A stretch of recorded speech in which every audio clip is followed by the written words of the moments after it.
Oke, Assalamualaikum warahmatullahi wabarakatuh. Perkenalkan, nama saya Dinur Syabani dari Prodi Tadris Bahasa Inggris.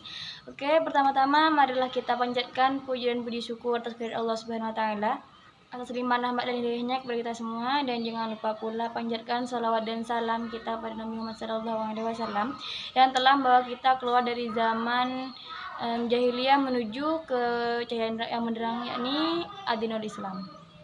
Oke, yang dua kalinya yang saya hormati pengasuh Pondok Pesantren Zainul Hasan Genggong, Kiai Haji Ahmad Hasan Mutawakil SHMM, dan yang saya hormati kepada Pak Rektor Universitas Zainul Hasan Genggong, Bapak Abdul Aziz Suhabi MAG, dan yang saya hormati Ustadz Murabi Firmandil Diharjo sebagai dosen pengampu psikologi pendidikan, dan yang saya hormati kepada penemu Hanifidah Dr. Hanifuddin MAG dan Dr. Khairatul Irawati Mahmud MPDI, dan tidak lupa pula teman-teman yang saya cintai.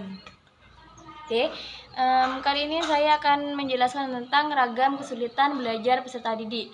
Nah, yang pertama itu ada pengertian kesulitan belajar peserta didik.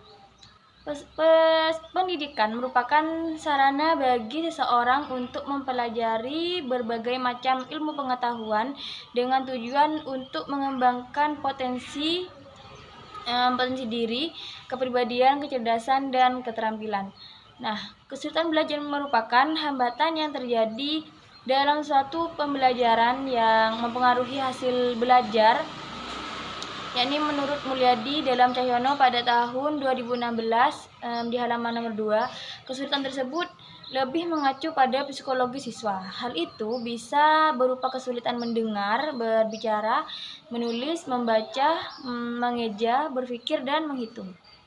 Kemudian ada faktor-faktor yang mempengaruhi belajar.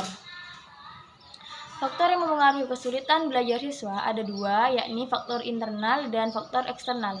Nah, faktor internal ini merupakan faktor yang ada pada diri siswa itu sendiri. Sedangkan faktor eksternal merupakan faktor dari luar diri siswa.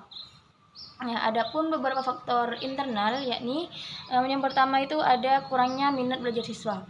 Nah, siswa yang cenderung kurang rajin disebabkan karena dalam dirinya belum terdapat minat yang murni atau keinginan untuk belajar. Kemudian yang kedua itu ada kurang memberikan motivasi kepada siswa. Nah, motivasi dari guru pada siswa sangatlah penting dalam mewujudkan semangat belajar siswa, karena siswa akan menganggap jika guru mendukungnya dalam belajar. Ketika siswa termotivasi, maka mereka cenderung lebih percaya diri dan semangat untuk belajar. Kemudian yang ketiga itu ada motivasi dari keluarga. Nah, selain motivasi dari guru, siswa juga membutuhkan dukungan dari keluarga. Misalnya siswa yang mendapatkan dukungan dan perhatian dari orang tua akan cenderung lebih percaya diri dalam belajar di sekolah, dan kondisi psikologisnya terbilang normal. Kemudian terdapat faktor eksternal yang mempengaruhi belajar siswa, yakni yang pertama itu ada guru sulit menerapkan pembelajaran. Nah, saat ini itu seringkali terjadi perubahan kurikulum yang membuat ada sedikit perubahan dalam pembelajaran. Perubahan tersebut tidak hanya berdampak pada guru saja yang kesulitan dalam menerapkan pembelajaran, tetapi siswa juga terpengaruhi. Kemudian yang kedua itu ada kurangnya media pembelajaran. Penggunaan media dalam pembelajaran merupakan salah satu upaya untuk memudahkan guru dalam menyampaikan materi dan siswa lebih mudah untuk memahaminya. Nah, dengan adanya media pembelajaran ini berperan sebagai perantara untuk mewujudkan pembelajaran yang efektif. Kemudian yang ketiga itu ada metode pembelajaran yang membosankan. yakni metode pembelajaran yang tepat akan memudahkan guru dalam mencapai tujuan pembelajaran, dan seharusnya guru tersebut juga perlu membenahi metode pembelajaran yang digunakannya untuk membuat pembelajaran yang menyenangkan dan tidak siswa itu tidak merasa bosan gitu dengan pembelajaran di kelas. Kemudian yang ada mengenal ragam kesulitan belajar dan solusinya.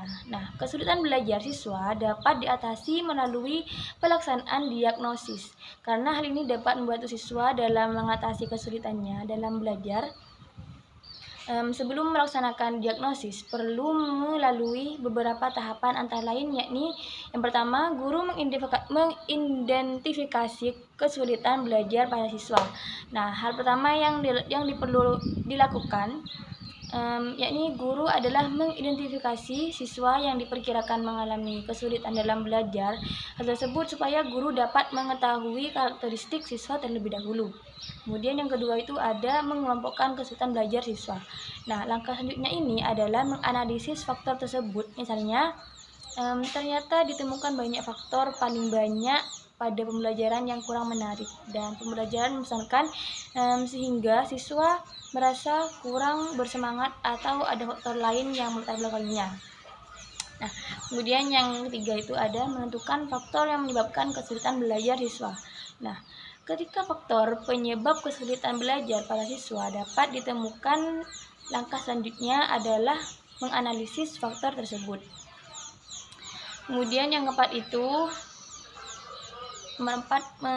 mencari solusi dari permasalahan, yakni menyesuaikan dengan faktor yang melatar belakangi kesulitan belajar siswa. Nah, hal tersebut akan memudahkan guru dalam mencari solusi yang tepat untuk mengatasi beragam kesulitan siswa. Kemudian yang kelima itu tindak lanjut yang dapat dilakukan oleh guru, yakni langkah terakhir, guru perlu menerapkan solusi untuk mengatasi kesulitan belajar siswa. Misalnya, guru perlu menerapkan pembelajaran yang menyenangkan, menggunakan metode pembelajaran yang unik, dan memberikan semangat kepada siswa tersebut. Oke, sekian dari saya. Kurang lebihnya mohon maaf bila ada penjelasan yang salah. Saya Dinur Syabani. Wassalamualaikum warahmatullahi wabarakatuh.